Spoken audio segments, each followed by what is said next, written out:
പിന്നീട് ഒരിക്കൽ യേശു ഒരു പട്ടണത്തിലായിരിക്കുമ്പോൾ ഒരു കുഷ്ഠരോഗി വന്നവനെ കണ്ട് സാഷ്ടാംഗം വീണ് പ്രാർത്ഥിച്ചു, കർത്താവേ, അങ്ങേക്ക് മനസ്സുണ്ടെങ്കിൽ എന്നെ ശുദ്ധനാക്കുവാൻ കഴിയും. യേശു കൈനീട്ടി അവനെ തൊട്ടുകൊണ്ട് പറഞ്ഞു, എനിക്ക് മനസ്സുണ്ട്, നിനക്ക് ശുദ്ധി ഉണ്ടാകട്ടെ. തൽക്ഷണം കുഷ്ഠം അവനെ വിട്ടുമാറി.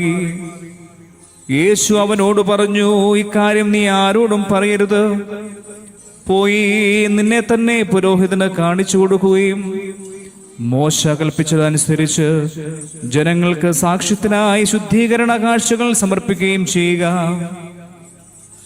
എന്നാൽ യേശുവിന്റെ കീർത്തി പൂർവാധികം വ്യാപിച്ചതേയുള്ളൂ. അവന്റെ വാക്ക് കേൾക്കുന്നതിനും രോഗശാന്തി നേടുന്നതിനും വേണ്ടി വളരെ ആളുകൾ തിങ്ങിക്കൂടി. അവനാകട്ടെ വിജനപ്രദേശങ്ങളിലേക്ക് പിൻവാങ്ങി അവിടെ പ്രാർത്ഥിച്ചുകൊണ്ടിരുന്നു.